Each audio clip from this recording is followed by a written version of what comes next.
Hello, Scrufftards, and I'm guessing a couple of Vatniks will let you take a look at this video as well, because Russia has had some gains of late. Anyway, this is the War Zone, and I'm Scruffy, and this is Scruffy Tales. And we're gonna take a look at what's going on in Kursk, because we are seeing signs of maneuver warfare and also the importance of trading territory for, well, trading territory for territory, trading territory for time and kills, and falling back as a matter of strategy. Haha, and it's not cope, and I will explain why as well, because I've been talking about this for weeks and months. But before we take a look at the map, my headset has a tendency to shut down whenever it feels like it, so then I have to restart it, and that will take 8 to 10 seconds for that to, kick in as the Wi-Fi connections boot up and whatever. So when you hear a beep beep beep, it's gonna go quiet for 8, 10 seconds, and then I'll be back. You'll notice. You'll notice. Right, so stuff has been happening, interesting stuff over in Kursk. Let's get right into what everyone's gonna be bitching and moaning about and shitting their pants over if they're pro-Ukrainian and a pro-Russian crowd. They're gonna woohoo, yeah, go, yo. But let's take a look at that situation, and that is well, here you have Suja. Veseloye, and right here in between you have Lyubimovka. This is Korenevo, where Russia made a push down to Snagos, and then they tried to reach Lyubimovka. That failed, so now they've tried something else. And they've made this push up here. And all mappers that I see or that I've been looking at, they tend to agree that this is the case, that Russia made a move like, sorry for this, like so, right? Uh, and it is quite significant. It is. We should not downplay it. What this means is, you see this gray line here? That's the main highway leading through the area. This is also where Ukraine can reliably resupply. Hang on. God damn it. Resupply this entire area up here. And as you can imagine, if Russia cuts the supply lines leading up to this area, Ukraine may be forced to fall back from this entire region. And it is, if we zoom in, what Russia has done, they have tried to reach this crossroad here, right here. And if you've been watching my channel, you know that I've been talking about this crossroad for a couple of weeks, ever since Russia tried to reach Lyubimovka, right? This is the objective, for the reason of forcing Ukraine to abandon this entire front line up here. And now it appears as if Russia achieved it by going across the fields in the north, taking the Ukrainians by surprise and punching through and reaching the crossroad. So, yeah, nothing strange. We've been seeing this happening now for a couple of weeks. We've been talking about this for a couple of weeks. It finally happened. And, I mean, if we take a look here, Ukraine doesn't have all that many options in bringing in reinforcements to this area. It appears as if Russia holds Krasnooktyabrskoye, or it is contested at least. Maybe Ukraine has a presence here. If they do, then they have options in bringing reinforcements and supplies over here. But if it is true that Russia is contesting Krasnooktyabrskoye, it is a difficult situation for the Ukrainians, because yes, you have these smaller roads, but you know, they're not as reliable as a big road. Maybe, let's see, can we see some? I mean, you can see here, these are dirt tracks. For the most part, right? I mean, what is this? That's not even a thing, so the map is lying to us. Yes, maybe here, along the dirt tracks across this wide open field.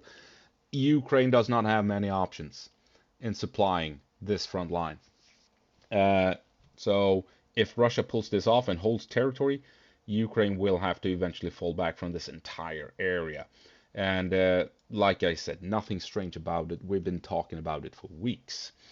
It is interesting, though, what Russia has done. Let's take it that way. So they took this forest and they pushed into town here and then launched this attack, presumably a big armored push across these fields towards Zelenye Shliak, the village or farm here at the crossroads. So where did they launch it from? Maybe across this path here.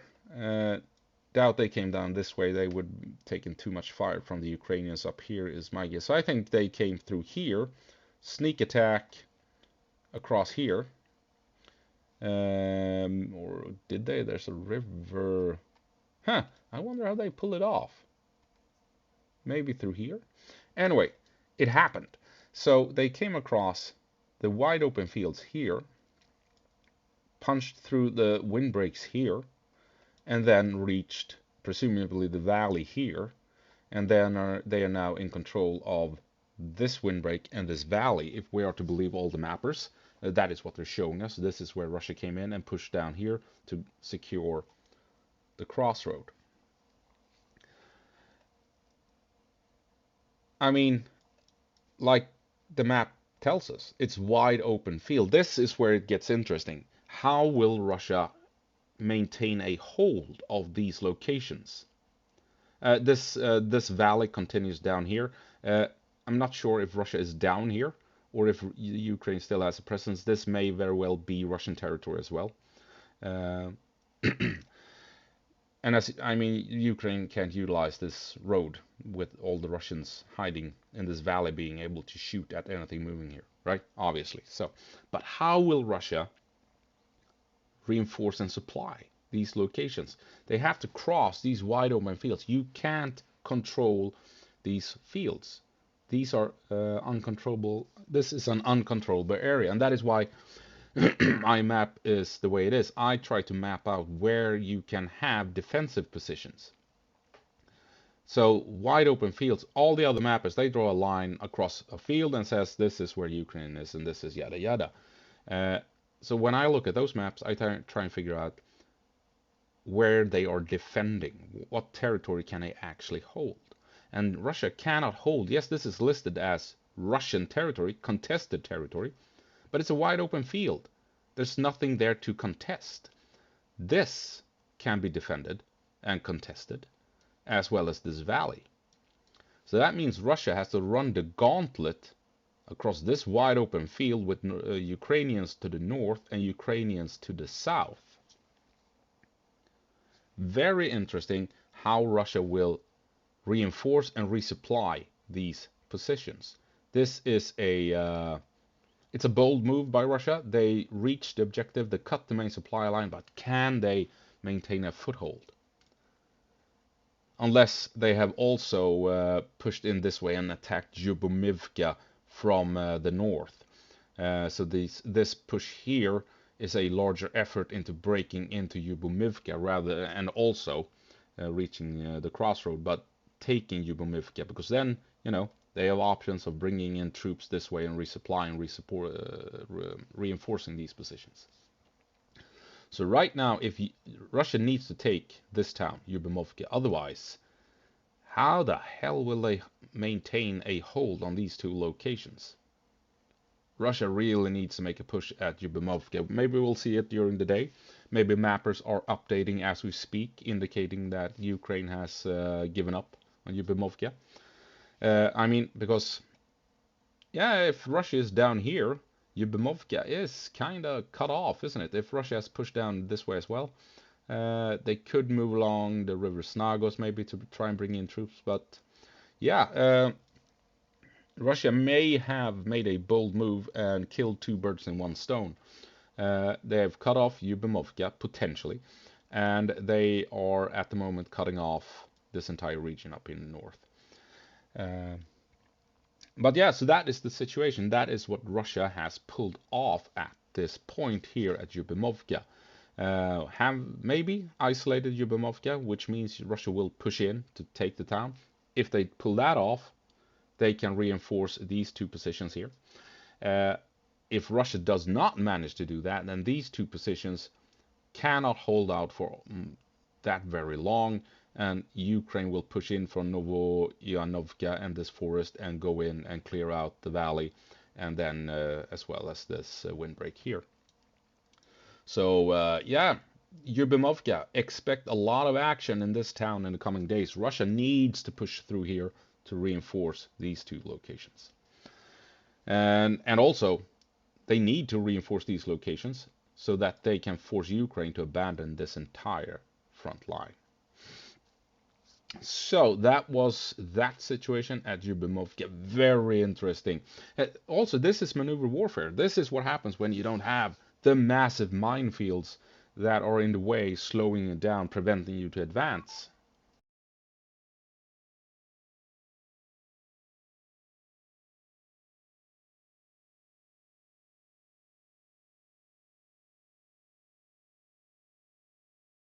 Paired. Sorry for that. My headset keeps shutting down. I must remember to add a warning at the start of the video. Anyway, so if it happens again, just wait 8-10 seconds. I'll be back. So, yes, maneuver warfare. No minefields that slows you down or prevents you from maneuvering. So that is what Ukraine did when they pushed in to Kursk. No minefields, so they could breach and push in, grab a lot of territory, relying on armor, speed, and aggression. It's what we saw Russia do when they broke out from Korenevo to Snagost and to Lyubimovka. Maneuver warfare. No minefields. Speed, aggression, firepower. And we're seeing it again. Speed, aggression, firepower to punch a hole in the enemy line and come in behind and grabbing a vital objective. So this is modern warfare, what we're seeing. Unpredictable. Happens fast. And when the enemy acts, you can't really stop them. You can only react and then try and contain the issue.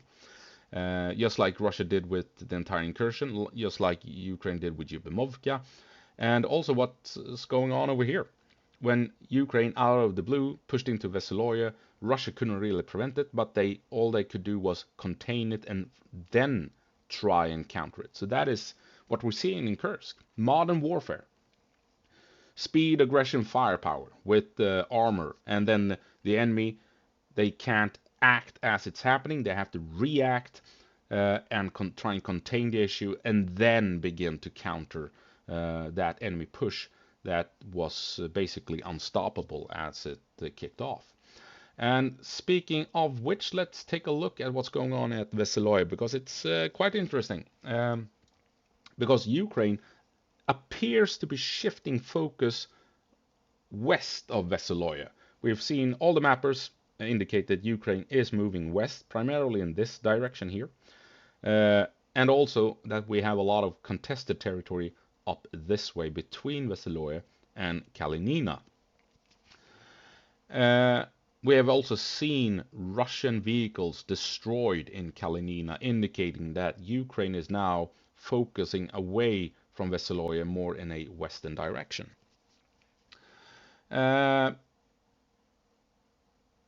used to have this as contested, but since ISW maintains that this is Ukrainian territory, and ISW has updated other parts of the map with Russian advances, Ukrainian advances, and this part remains in Ukrainian control according to ISW. I have allowed Ukraine to have it as controlled on my map, which indicates Ukraine is controlling a large section of the town, and Russia has few options in bringing in reinforcements at the moment. So Veseloye will probably, it's holding out. Russia is doing a fantastic job, that has to be said, holding out in this town, despite having very few logistical options. But I mean, it's a matter of time before this town falls, if Ukraine is indeed holding on to all the territory that they're holding on to. But this is interesting. We have seen a lot of airstrikes, Russian airstrikes in this area here, as Ukraine is pushing out to the west. We have seen Ukrainians geolocated in the area as they're moving around, and like I said, we have seen Russian vehicles destroyed in Kalinina. So I think it's safe to say that Ukraine has pushed out as far as we can see on the map here. This square here is a question mark, and as well as these windbreaks over here. Has Ukraine pushed into this area, or is this still under Russian control? Unknown, but it seems to indicate that everything seems to indicate that Ukraine wants to gain access to this area at the moment, moving away from Veseloye. Maybe this is an indication that Veseloye has fallen. I remember the mappers are 24 hours late, 48 to 72 hours. They're updating their maps 48 to 72 hours after the fact. So with indications of Ukraine pushing this way, maybe that means Veseloye has fallen, and we just haven't seen it on the maps yet. But we do see a distinct shift from Ukraine to the west here. And it could also be that Ukraine is trying to move in north of Wolfino, that is the next goal here, shift in their direction. Because here at Krasnooktyabrskoye, this is incredible.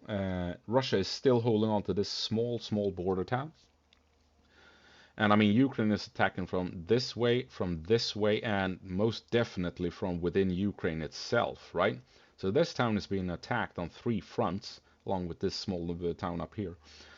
And Russia needs to hold this town. They really do, because if Ukraine controls this town, then they can bring in all the resupplies, all the manpower, everything they need to continue the fight in this area of the battlefield, the Gluzhkovo County, Gluzhkovo district.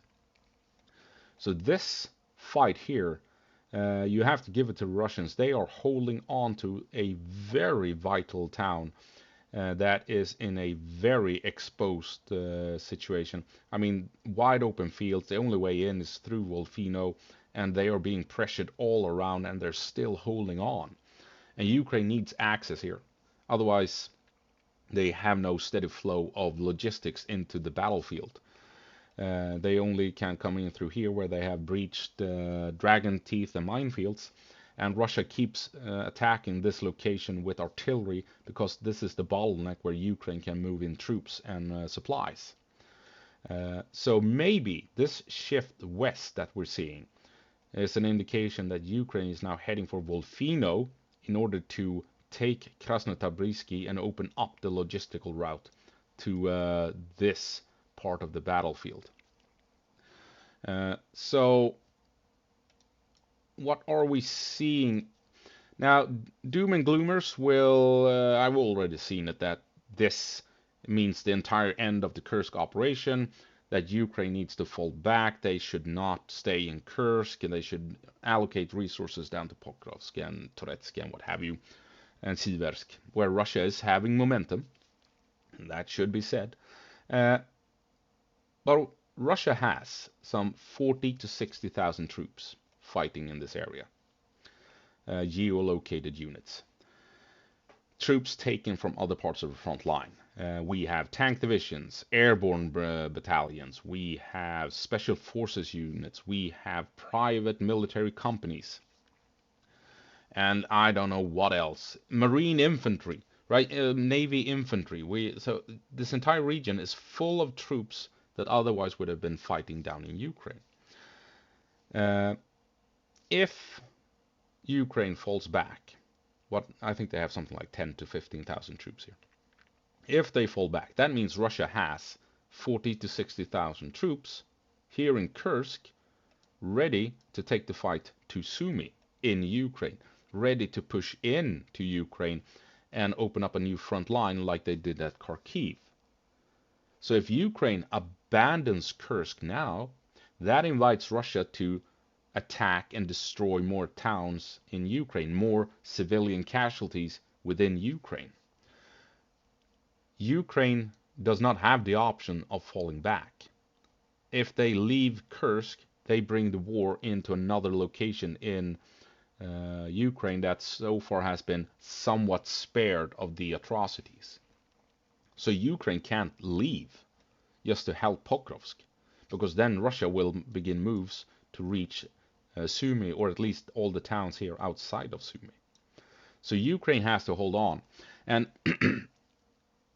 this incursion was never about holding territory, expanding territory within Russia, or threatening the nuclear power plant up here, or Kursk itself up here. That was never the equation, part of the equation. They invaded with 10,000 troops. They did not have the manpower to push out this far. The Ukrainians wanted Sudzha, they wanted Korenevo and Glushkovo in order to fortify these three counties, Sudzha, Korenevo and Glushkovo, and then hold for as long as possible. Never hold indefinitely, but for as long as possible, to force Russia to allocate more and more manpower to this area, essentially weakening the Russian front line in Ukraine and slowly moving the war away from Ukraine into Russia. What Ukraine failed, well, I've made videos about.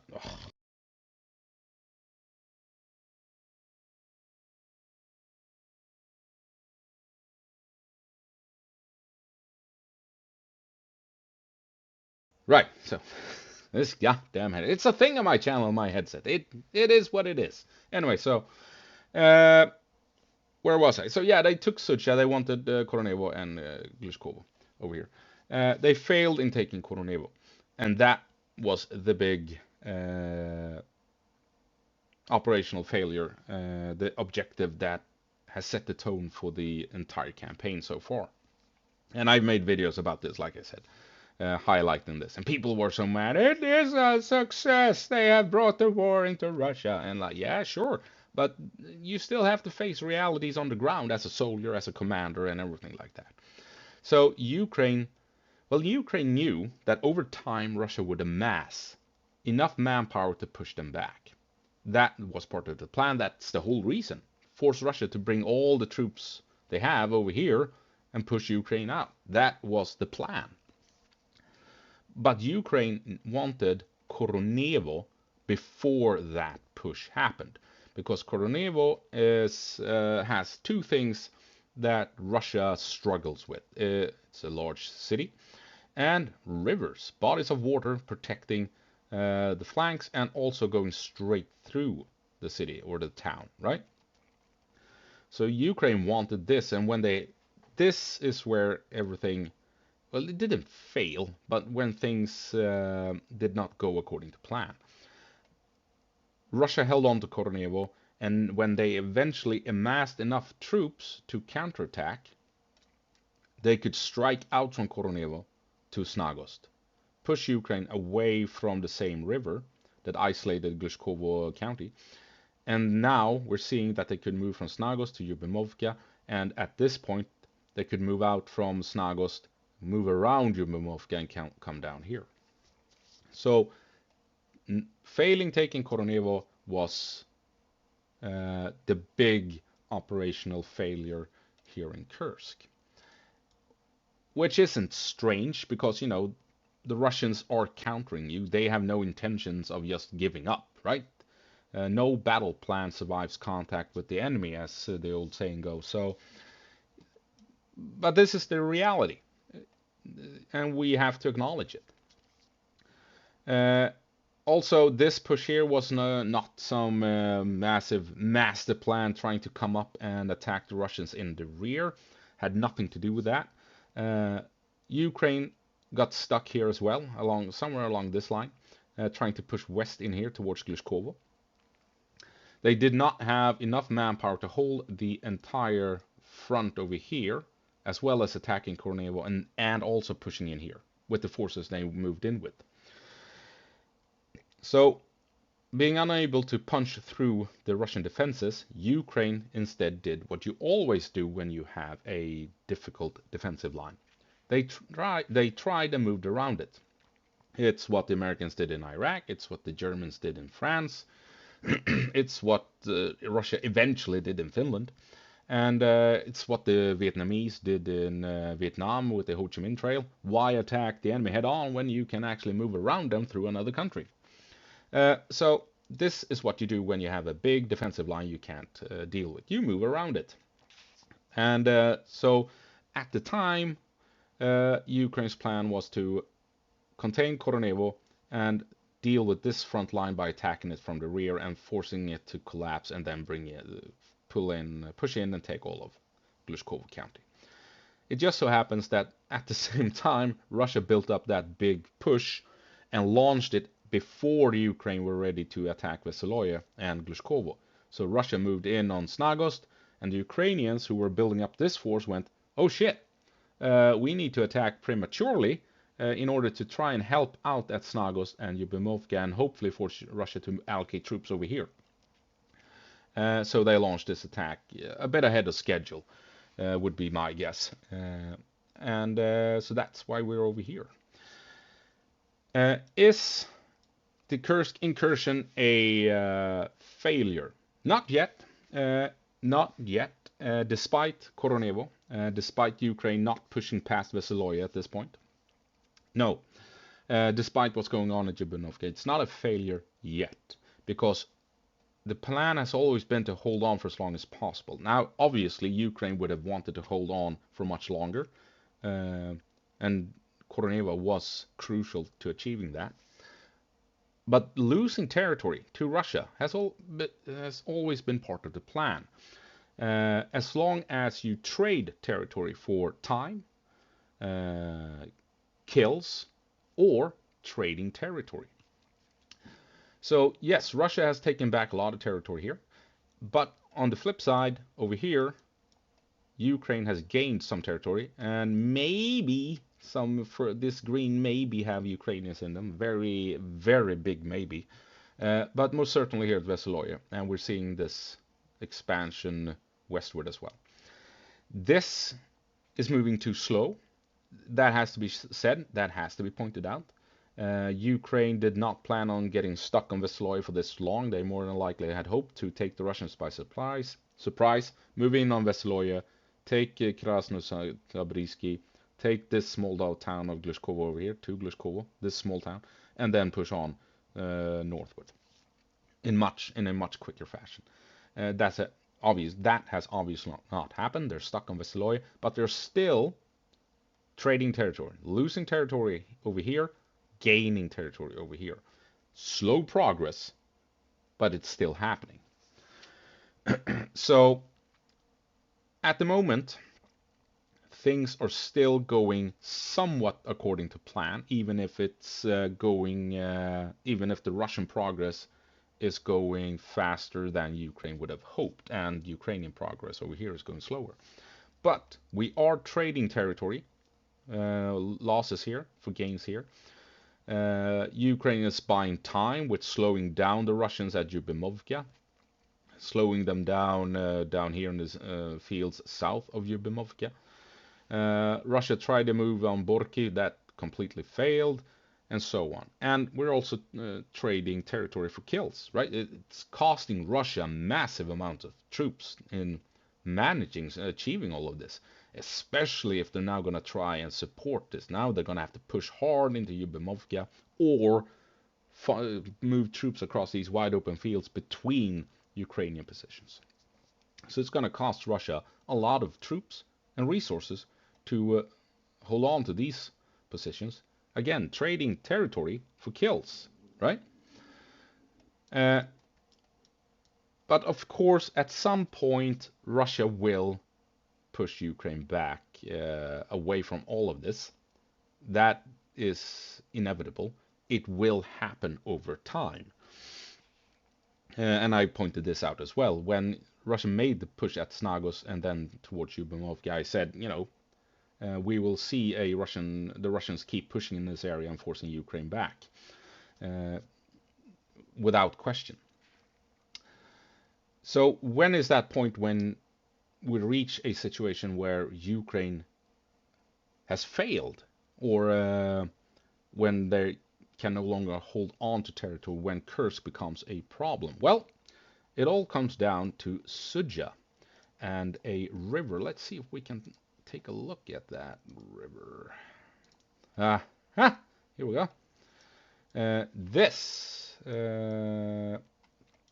Here we have Suja, and this river here, it continues all the way down here into Ukraine. That's why you have a bridge here. There's another bridge up here where there's a small town village, but this river continues all the way down this way.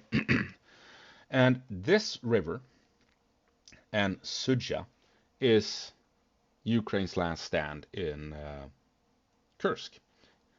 Russia will, over time, eventually push Ukraine back to this river. That will happen. The question is when we reach that point. Next week or somewhere during June, July of 2025 or in 2026, right? But it will happen. And then we have the situation that Ukraine was looking for up at Korenevo, a river and a big town or a city with smaller towns and villages all around.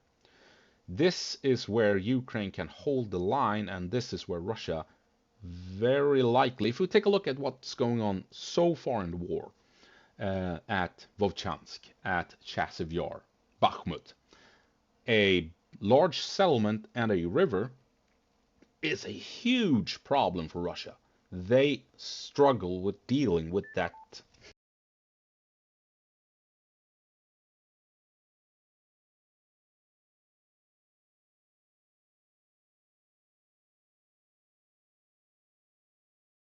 I really need a new headset or a fucking editing program and cut things out.